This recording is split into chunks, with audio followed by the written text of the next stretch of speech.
اللہ الرحمن الرحیم۔ شروع کرتا ہوں اس پاک پروردگار کے نام سے جس کے قبضے میں ہم سب کی جان ہے۔ گلابی پوئٹری کے معزز دوستو، السلام علیکم ورحمۃ اللہ وبرکاتہ۔ ناظرین گرامی، آج آپ کے لیے حضرت خالد بن ولید رضی اللہ تعالی عنہ کی یہ 16ویں ویڈیو لے کر حاضر ہوں۔ امید ہے یہ ویڈیو آپ کو بہت پسند آئے گی۔ وہ ہم سے یرغمال میں رکھنے کے لیے سرکردہ افراد مانگتا ہے، کیا یہ ہماری توہین نہیں؟ سردار غطفان سالار انیا نے کہا، میں پہلے ہی تمہیں کہہ چکا ہوں کہ میرے ساتھ میدان جنگ کی بات کرو۔ میں آمنے سامنے کی لڑائی جانتا ہوں۔ مجھے اس شخص سے نفرت ہوگی جو پیٹھ کے پیچھے آ کر وار کرتا ہے، اور مجھے اس شخص سے بھی نفرت ہوگی جس کی پیٹھ پر وار ہوتا ہے، اور پھر تم یہودیوں پر اعتبار کرتے ہو۔ اگر کعب بن اسد کہے گا کہ مجھے اپنے قبیلے کا سردار غطفان یرغمال میں دے دو، تو کیا میں تمہیں اس کے حوالے کر دوں گا؟ میں اس شخص کا سر اڑا دوں گا جو ایسا مطالبہ کرے گا۔ نعیم بن مسعود رضی اللہ تعالی عنہ نے کہا، میں ان یہودیوں کو اپنے قبیلے کی ایک بھیڑ یا بکری بھی نہ دوں گا۔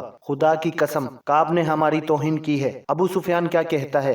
غطفان نے نعیم رضی اللہ تعالی عنہ سے پوچھا۔ یہ بات سن کر ابو سفیان غصے سے کانپنے لگا۔ نعیم نے کہا، ابو سفیان کہتا ہے کہ وہ کعب بن اسد سے اس توہین کا انتقام لے گا اور اسے انتقام لینا چاہیے۔ سالار انیا نے کہا، بنو قریظ کی حیثیت ہی کیا ہے؟ وہ ہمارے اور مسلمانوں کے درمیان اس طرح پس جائیں گے کہ ان کا وجود ہی ختم ہو جائے گا۔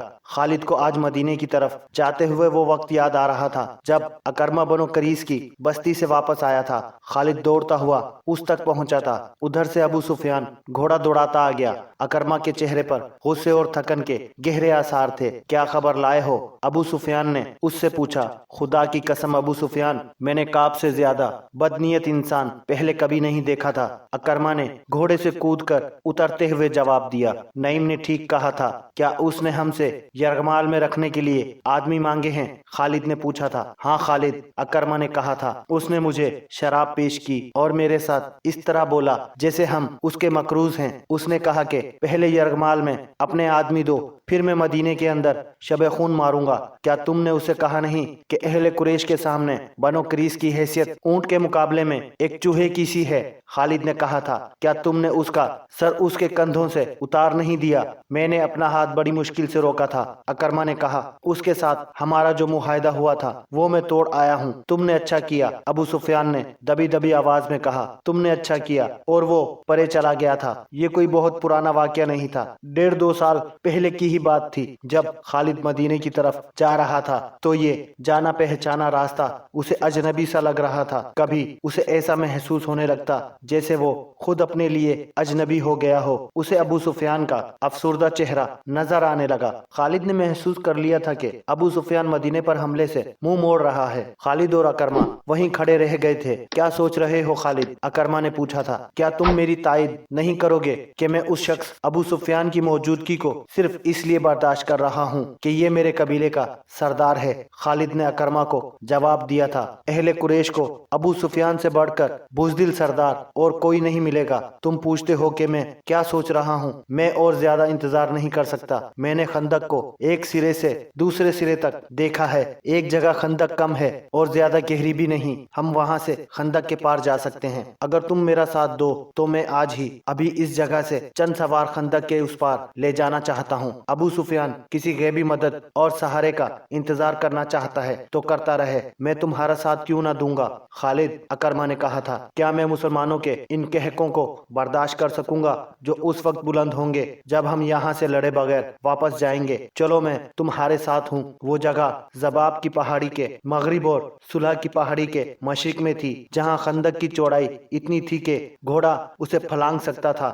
ضرورت شہ سوار کی تھی، پیادے خندق میں اتر کر اوپر چڑھ سکتے تھے۔ اسی جگہ کے قریب تقریباً سامنے مسلمانوں کی خیمہ گاہ تھی۔ خالد نے اکرمہ کو یہ جگہ دور سے دکھائی۔ پہلے میرے سوار خندق پھیلانگیں گے، اکرمہ نے کہا، لیکن ابھی ہم تمام کا تمام سوار دستہ نہیں گزاریں گے۔ اس پار جا کر مسلمانوں کو ایک ایک سوار کے مقابلے کے لیے للکاریں گے۔ وہ اس رواج کی خلاف ورزی نہیں کریں گے۔ میرے ساتھ آؤ خالد، میں اپنے منتخب سوار آگے لاؤں گا، تم ابھی خندق کے پاس نہ جانا۔ اگر ہم دونوں مارے گئے تو اہل قریش کو سوائے ذلت کے اور کچھ نہ ملے گا۔ ابو سفیان کا دل محاصرہ اٹھا چکا ہے، وہ لڑنے کے جذبے کو سرد کر چکا ہے۔ وہ مقام جہاں خندق گھوڑے کی لمبائی چھلانگ سے پھلانگی جا سکتی تھی، ایسی اوٹ میں تھا جسے گشتی سنتری قریب آ کر ہی دیکھ سکتے تھے۔ اکرمہ نے 7 سوار منتخب کر لیے تھے۔ ان میں ایک قوی ہیکل بلکہ دیو کامت شخص عمرو بن عبدو بھی تھا، جس کی دھاک اس کی جسامت کی بدولت دور دور تک پھیلی ہوئی تھی۔ اکرما ان 7 سواروں کو مقررہ مقام سے کچھ دور تک اس اندازے سے لے گیا جیسے گھوڑوں کو ٹہلائی کے لیے لے جا رہے ہوں۔ مسلمانوں کے سنتریوں کو ان پر شک نہ ہوا۔ سب سے پہلے میں خندق پھیلاؤں گا۔ اکرما نے چلتے چلتے اپنے 7 سواروں سے کہا، کیا یہ ٹھیک نہیں ہوگا کہ سب سے پہلے میرا گھوڑا خندق کو پھیلائیں؟ عمرو بن عبدو نے کہا، نہیں عمرو۔ اکرما نے کہا، پہلے میں جاؤں گا۔ اگر میرا گھوڑا خندق میں گر پڑا تو تم خندق پھیلانے کی کوشش نہ کرنا، تمہارا سالار اپنی جان کی قربانی دے گا۔ یہ کہہ کر اکرما نے گھوڑے کی باگ کو جھٹکا دیا۔ گھوڑے کا رخ خندق کی طرف ہوا تو اکرما نے ایڑ لگا دی۔ عربی نسل کا گھوڑا ہوا سے باتیں کرنے لگا۔ اکرما نے لگام اور ڈھیلی کر دی اور گھوڑے کو پھر ایڑ لگائی۔ گھوڑے کی لگام اور تیز ہو گئی۔ خندق کے کنارے پہ جا کر اکرما گھوڑے کی پیٹھ سے اٹھا اور آگے کو جھک گیا۔ گھوڑا ہوا میں بلند ہو گیا۔ خالد کچھ دور کھڑا دیکھ رہا تھا۔ قبیلہ قریش کے بہت سے لشکری دیکھ رہے تھے۔ زمین و آسمان دیکھ رہے تھے۔ تاریخ دیکھ رہی تھی۔ گھوڑے کے اگلے پاؤں خندق کے دوسرے کنارے سے کچھ آگے اور پچھلے پاؤں عین کنارے پر لگے۔ گھوڑا رفتار کے زور پر آگے چلا گیا۔ اس کی اگلی ٹانگیں دوہری ہو گئیں۔ اس کا منہ زمین سے لگا۔ اکرما گرتے گرتے بچا۔ گھوڑا بھی سنبھل گیا اور اکرما بھی۔ اسے اپنے پیچھے للکار سنائی دی، آگے نکل جاؤ اکرما۔ اکرما نے پیچھے دیکھا۔ عمرو بن عبدو کا گھوڑا ہوا میں اڑا آ رہا تھا۔ عمرو رکو۔ عمرو رکابوں پر کھڑا آگے کو جھکا ہوا تھا۔ کسی کو توقع نہیں تھی کہ اتنے وزنی سوار کے نیچے گھوڑا خندق پھلانگ جائے گا، لیکن گھوڑا اسی جگہ جا پڑا جہاں اکرما کا گھوڑا گرا تھا۔ عمرو کے گھوڑے کی ٹانگیں ایسی دھوری ہوئی کہ منہ کے بل گرا اور ایک پہلو پر لڑک گیا۔ عمرو گھوڑے کی پیٹھ سے لڑک کر کڑا بازیاں کھاتا گیا۔ ایک لمحے میں گھوڑا اٹھ کھڑا ہوا۔ ادھر عمرو اٹھا اور پلک جھپکتے میں گھوڑے پر سوار ہو گیا۔ اس کے پیچھے اکرما کے 2 سوار اکٹھے چلے آ رہے تھے۔ خندق کے کنارے پر آ کے دونوں سواروں نے اپنے گھوڑوں کی پیٹیں خالی کر دی تھیں اور ان کی گردنوں پر جھکے ہوئے تھے۔ دونوں گھوڑے خندق پھلانگ آئے تھے۔ اہل قریش کے لشکر نے داد و تحسین کے نعرے لگائے۔ اس شور سے مسلمان پہرے دار دوڑے آئے۔ اتنے میں اکرما کے 2 اور گھوڑے اپنے سواروں کو اٹھائے خندق کے کنارے سے ہوا میں اٹھے۔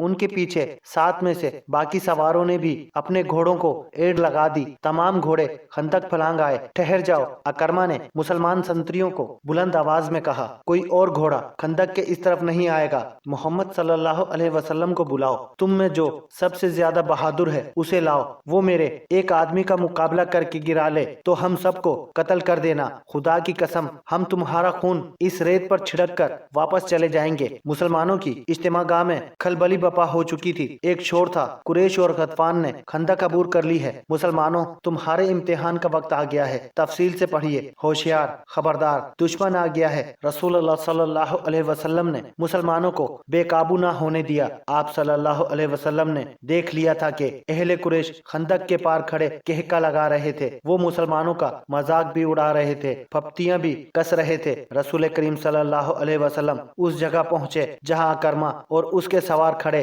للکار رہے تھے۔ رسول کریم صلی اللہ علیہ وسلم کے ساتھ حضرت علی رضی اللہ تعالی عنہ بھی تھے۔ آپ صلی اللہ علیہ وسلم نے صورتحال کا جائزہ لیا تو سمجھ گئے کہ اکرما انفرادی مقابلے کے لیے آیا ہے۔ آپ صلی اللہ علیہ وسلم کو اور حضرت علی رضی اللہ تعالی عنہ کو دیکھ کر عمرو بن عبدو نے اپنا گھوڑا آگے بڑھایا۔ قسم ہے حبل اور عزا کی، عمرو نے للکار کر کہا، تم میں مجھے کوئی ایک بھی نظر نہیں آ رہا جو میرے مقابلے میں اتر سکے۔ مورخ اینی شاہدوں کے حوالے سے لکھتے ہیں کہ مسلمانوں کی خاموشی گواہی دے رہی تھی کہ ان پر عمرو کا خوف طاری ہو گیا تھا۔ وجہ یہ تھی کہ عمرو کی جسامت اور طاقت کے ایسے ایسے قصے مشہور تھے جسے وہ مافوق الفطرت طاقت کا مالک ہو دیکھا شاید کسی نے بھی نہیں تھا، لیکن سب کہتے تھے کہ عمرو گھوڑے کو اپنے کندھوں پر اٹھا سکتا ہے اور وہ 500 گھوڑ سواروں کو اکیلا شکست دے سکتا ہے۔ اس کے متعلق ہر کوئی تسلیم کرتا تھا کہ اسے نہ کوئی گرا سکا ہے نہ کوئی گرا سکے گا۔ ابو سفیان